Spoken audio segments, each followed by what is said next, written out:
Bonjour Audrey Racine. Bonjour Raphaël. Aujourd'hui, on va parler adaptation au changement climatique. Des chercheurs français de l'INRAE ont travaillé sur l'avenir des ressources en eau, ici même en France. Et une chose est sûre, il va falloir réinventer la gestion de cette ressource ô combien précieuse. Oui, le programme de recherche s'appelle Explore 2 et Éric Sauquet, qui le pilote, m'a confié qu'il visait à tenter de deviner les avenirs possibles, parce qu'il y en a beaucoup. Il y a 72 simulations pour mieux s'y préparer, parce que les changements sur l'eau disponible vont être majeurs. On ne parle pas seulement de l'eau des fleuves et des rivières, mais aussi de l'humidité des sols, des glaciers et des neiges en montagne, etc.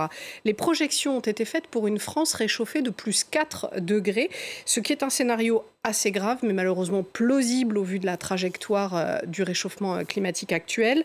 Et vous allez peut-être en être étonné, mais il va y avoir à la fois moins d'eau en été, des sécheresses plus longues et plus intenses, mais aussi plus de risques d'inondation. Écoutez Éric Sauquet, justement. Alors on est dans une situation nous, du point de vue scientifique, on appelle intensification du cycle de l'eau. Donc, on a tendance à avoir des extrêmes qui ont tendance à être plus extrêmes. Alors, que ce soit dans le cas de sécheresse ou dans le cas de crue. Donc, pour mémoire, quand on augmente la température de l'air, on a plus de capacité à avoir de l'eau sous forme de vapeur et donc, potentiellement, dans des événements extrêmes, d'être plus extrêmes en termes de précipitations. Donc, on a pu voir, nous, notamment du côté de l'eau, on va dire, en excès, sur les précipitations fortes, qu'on a une augmentation des précipitations fortes sous le scénario le plus émetteur de gaz à effet de serre et en fin de XXIe siècle. On a ce signal qui est logique avec la physique du système Terre.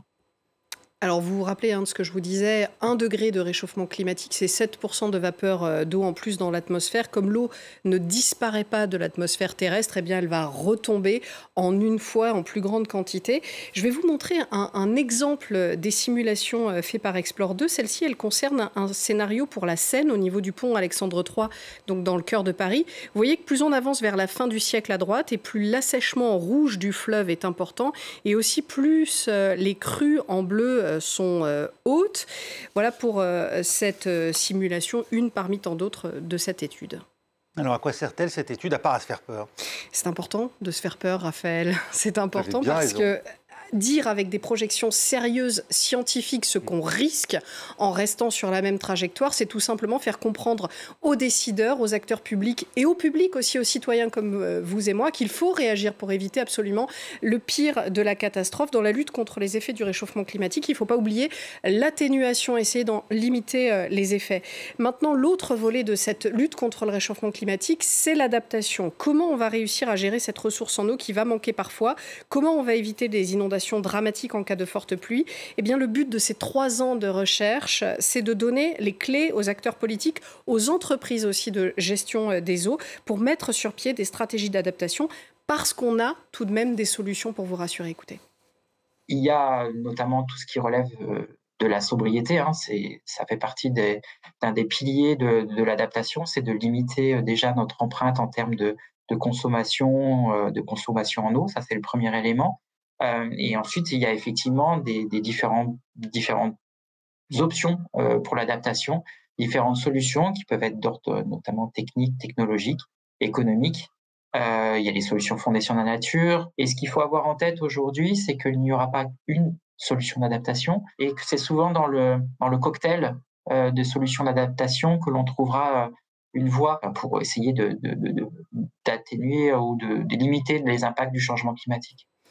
Alors, quand Éric Sauquet me parlait de solutions naturelles, il me parlait notamment de la désartificialisation des sols, par exemple, qui a 2 vertus. Permettre, en cas de crue soudaine, que l'eau ne glisse pas sans obstacle jusqu'aux maisons, jusqu'aux infrastructures, et donc laisser aussi les nappes phréatiques se remplir en ne mettant pas une barrière imperméable entre les pluies de plus en plus abondantes et le sol qui en a désespérément besoin. Ça paraît évident dit comme ça, mais l'enjeu d'éliminer un maximum de bitume est bien plus important qu'on ne le croit. Je vous signale, si ça vous intéresse à la maison, que vous pouvez consulter les résultats de cette étude sur le site Drias Eau que vous voyez à l'antenne.